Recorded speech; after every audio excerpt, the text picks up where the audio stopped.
Burhan mahasiswa paling jenius di kampusnya. Sesaat setelah wisuda, dia dapat surat kaleng yang berbunyi, "Kami punya tawaran pekerjaan untukmu." Dia ngebalik kertasnya dan ngeliat pesan ini. Beberapa saat kemudian, Burhan bisa tahu maksudnya. Apa kamu juga tahu?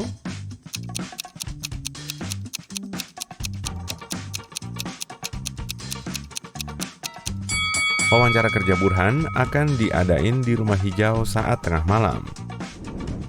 Burhan sampai di lokasi yang dijanjikan, tapi tiba-tiba dia ngeliat tukang kebun pingsan di lantai. Lalu dia segera menghubungi polisi.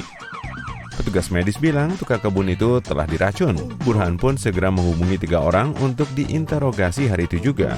Asisten tukang kebun, Ellie, bilang, "Aku lagi liburan bareng teman-temanku di kolam renang." Bu Lili, istri tukang kebun, mengatakan, "Ya ampun, aku nggak bisa langsung pulang. Ini masih ngebersihin urusan pekerjaan di Roma." Dan bos tukang kebun, Pak Dani, bilang, "Tadi kami sempat makan siang bareng kok, dan dia kelihatan baik-baik aja." Burhan langsung tahu pembohongnya. Kalau kamu gimana?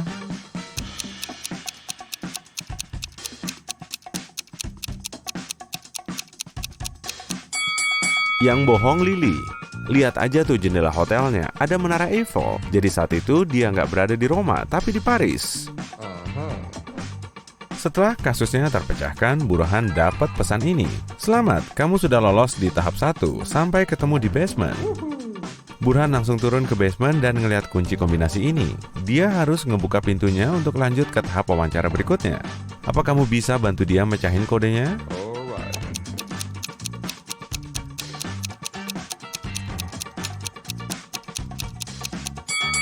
Kamu perlu mengamati petunjuk di dinding. Jadi, passwordnya adalah opinion. Setelah pintunya kebuka, Burhan memasuki kantor besar dan ngeliat cowok ini. "Halo, Burhan, aku Gali. Aku dan istriku punya 6 anak laki-laki, dan masing-masing dari mereka punya kakak perempuan. Apa kamu tahu jumlah semua anggota keluargaku?" Burhan langsung bisa menjawab. Apa kamu juga bisa?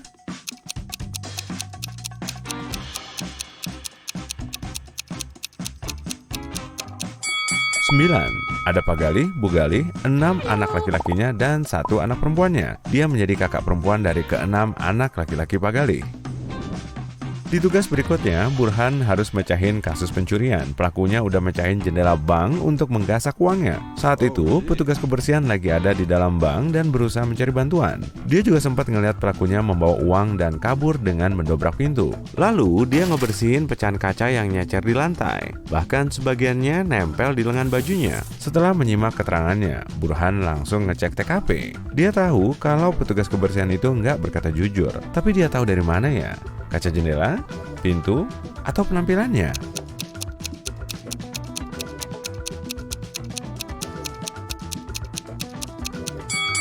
Pintunya rusak ke arah luar tuh, berarti memang ada orang di ruangan ini yang sempat maksa keluar. Petunjuk ini sesuai dengan cerita si petugas kebersihan dan serpian kacanya nyecer ke segala arah. Tapi itu nggak jadi bukti kuat untuk menetapkan petugas kebersihan sebagai tersangka. Yang mencurigakan justru lengannya dipenuhi pecahan kaca. Meski dia bilang udah ngebersihin kaca, serpian kecilnya menandakan kalau dia sangat dekat dengan jendela saat kacanya pecah. Pasti dia tuh yang udah mecahin kacanya. Selanjutnya Burhan mendapat tugas baru. Dia harus bikin persamaannya benar cuma dengan mindahin 1 batang korek api. Apa kamu tahu caranya?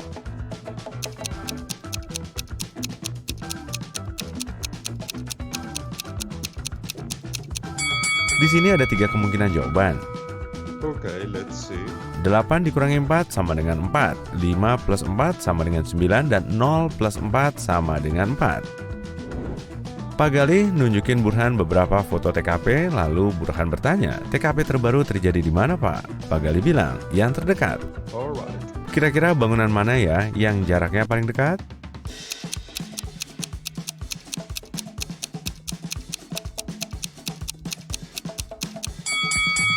Bangunan ini menghalangi pola pagar bangunan sebelah kanan, jadi jaraknya lebih dekat. Dan kalau diperhatiin baik-baik, kamu akan ngelihat antena parabola yang menghalangi bangunan lain.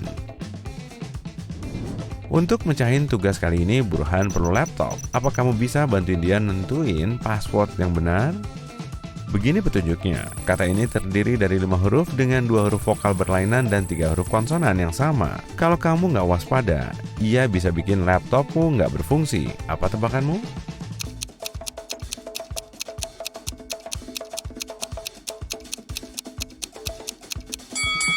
Jawabannya, error. Burhan ngeliat gambar mobil ini pada layar dan dia harus nentuin arah gerakannya. Ke kiri apa ke kanan ya? Bantuin Burhan dong.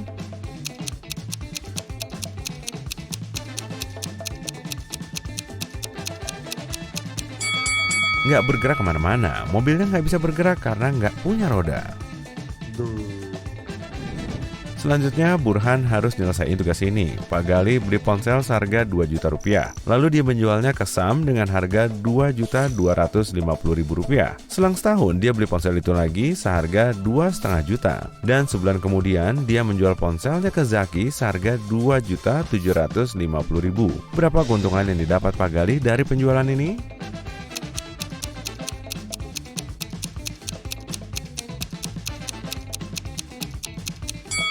Di transaksi pertama, Pak Gali mendapat untung Rp250.000 dari Sam. Dia juga dapat untung dari Zaki sebesar Rp250.000 di transaksi kedua. Jadi, total keuntungannya sebanyak Rp500.000.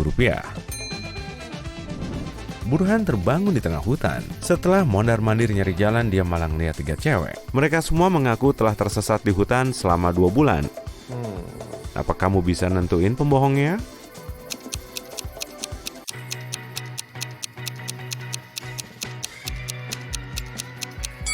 Untuk mecahin teka-teki ini, Burhan perlu mengamati rambut mereka. Cewek pertama berambut pirang panjang tapi akar rambutnya kecoklatan.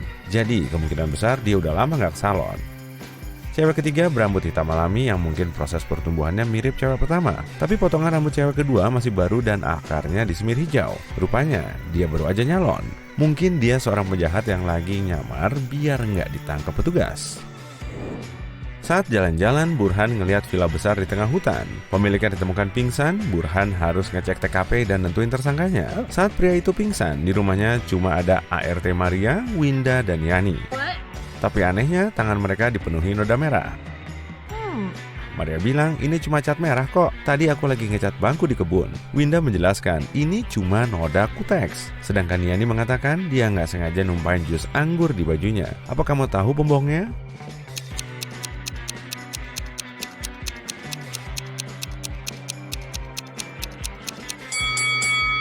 Coba deh amati jus anggur ini. Di botolnya tertulis jus anggur putih. Minuman ini nggak akan ninggalin noda merah. Semua bangku di kebun juga berwarna biru. Jadi Maria udah bohong.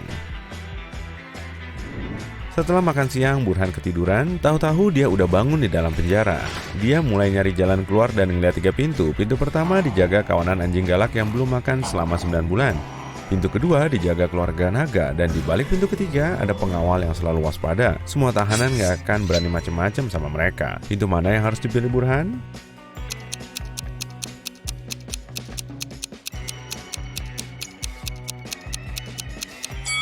Dia harus milih pintu pertama. Kalau kawanan anjing itu belum makan selama 9 bulan, mereka bakal lemah dan gak bisa ngejar Burhan. Burhan dan Pak Gali naik lift menuju ruangan terakhir, tapi Burhan ngeliat 3 keanehan di dalam lift. Apa kamu juga nemu keanehan?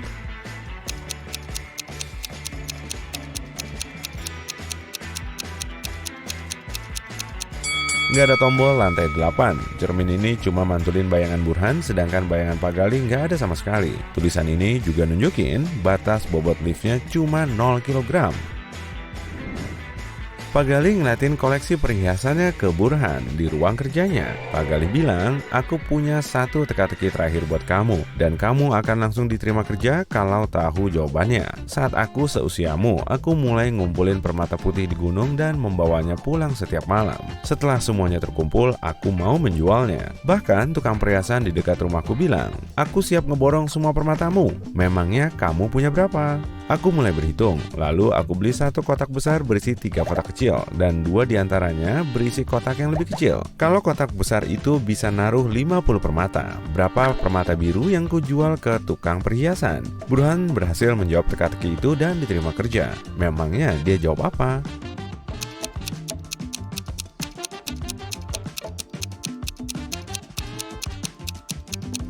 Pak Gali cuma ngoleksi permata putih, jadi dia nggak akan mungkin ngejual permata biru ke tukang perhiasan itu.